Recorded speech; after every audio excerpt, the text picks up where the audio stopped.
Assalamualaikum warahmatullahi wabarakatuh. Saya Lismiarti, calon guru penggerak Angkatan 7 Kabupaten Bangka.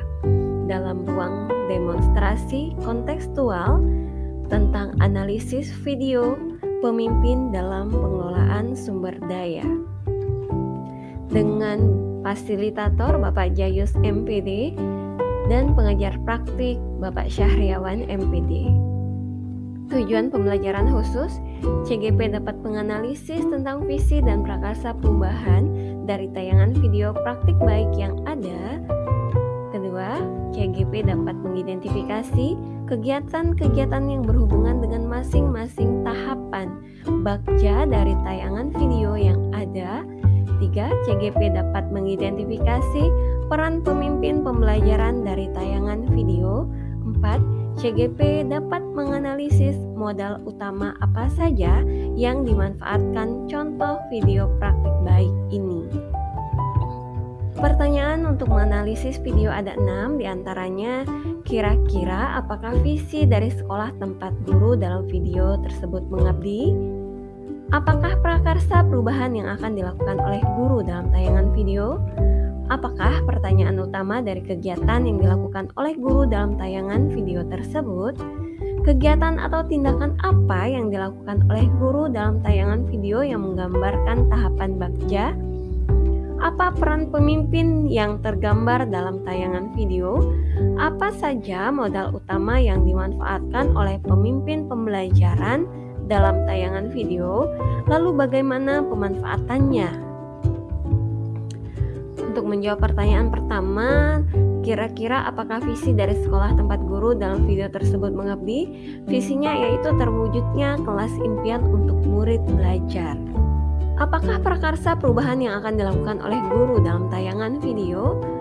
Guru tersebut membuat prakarsa perubahan tentang mewujudkan kelas yang nyaman dan menyenangkan untuk belajar. Pertanyaan utama dari kegiatan yang dilakukan guru dalam tayangan video adalah bagaimana cara mewujudkan kelas yang nyaman dan menyenangkan untuk belajar?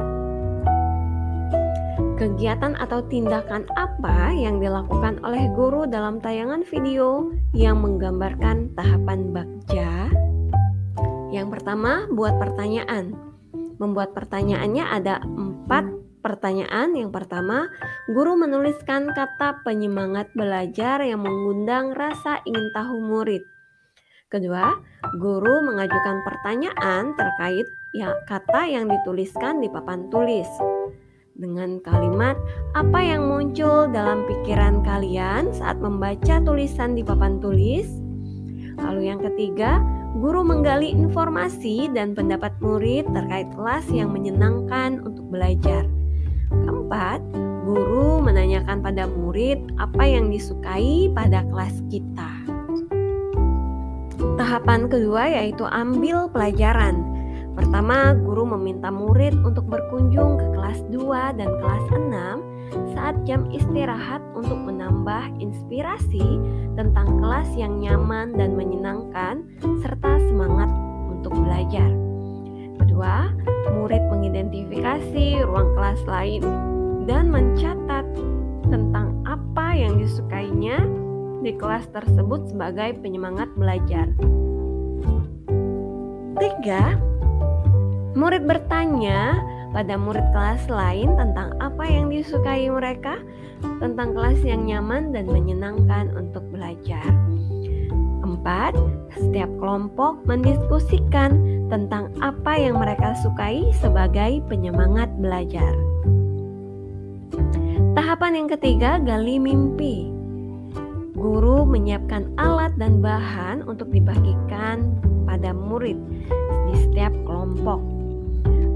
Guru meminta murid untuk menutup mata dan membayangkan kelas yang menyenangkan dan menjadi penyemangat dalam belajar.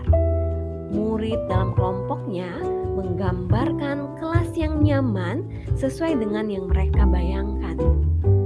Dan setiap kelompok mempresentasikan tentang hasil diskusi kelompoknya, bagaimana kelas impiannya di masa depan.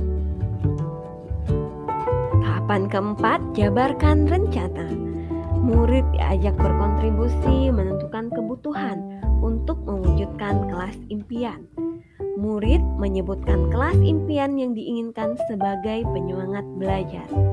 Guru mendiskusikan di papan tulis tentang kelas impian murid dan membagikan tugas kepada setiap murid untuk mewujudkan kelas impian yang menyenangkan. Langkah kelima, atur eksekusi. Murid diberi kesempatan untuk berkontribusi menentukan tugas dalam kelompok. Guru dan murid mendiskusikan jadwal pelaksanaan menata kelas impian mereka. Murid menyiapkan tugas dan bahan sesuai dengan tugas masing-masing. Murid saling membantu mewujudkan kelas impian yang nyaman dan menyenangkan bersama guru. Apa peran pemimpin yang tergambar dalam tayangan video? Pertama, pemimpin pembelajaran berpikir tentang aset atau modal yang dimiliki. Kedua, pemimpin yang dapat mengembangkan dirinya dan orang lain. Ketiga, pemimpin yang memiliki kompetensi sebagai manajer yang mengembangkan potensi yang dimiliki murid dan guru serta ekosistem sekolahnya. Apa saja modal utama yang dimanfaatkan oleh pemimpin pembelajaran dalam tayangan video? Lalu bagaimana pemanfaatannya? Pertama, modal manusia. Guru memiliki strategi dalam memetakan aset yang dimiliki untuk mewujudkan kelas impian murid yang kooperatif, kreatif, dan mandiri sehingga selalu menyelesaikan tugas yang diberikan. Modal sosial, berkolaborasi dengan rekan sejawat untuk merumuskan prakarsa perubahan, dan bekerja sama untuk meminta izin kepada guru kelas 2 dan kelas 6 dalam mengobservasi kelas mereka. Modal fisik, bangunan kelas yang ditata sesuai dengan kelas impian murid, hiasan dinding yang dapat menutupi bagian dinding yang rusak, rak dan buku untuk menunjang pembelajaran, meja dan kursi yang diubah agar murid merasa nyaman di kelas. Modal lingkungan alam, menggunakan bahan-bahan yang ramah lingkungan untuk menghias kelas impian. Modal finansial, menggunakan dana BOS untuk kepentingan murid dalam belajar, dan komunitas paguyuban serta komite sekolah untuk membantu mewujudkan kelas impian murid. Modal politik, kebijakan kepala sekolah untuk mendukung setiap perubahan positif dalam meningkatkan kualitas pembelajaran di kelas. Modal agama dan budaya, karakter santun dan hormat kepada guru dan teman dengan cara mengucapkan salam, menyapa, dan berbicara. Sikap gotong royong dan saling menghargai sesama teman dalam bekerja sama mewujudkan kelas impian. Demikian analisis video pemanfaatan aset untuk sumber daya. Terima kasih. Akhir kata saya ucapkan wabillahi taufiq wal hidayah. Wassalamualaikum warahmatullahi wabarakatuh.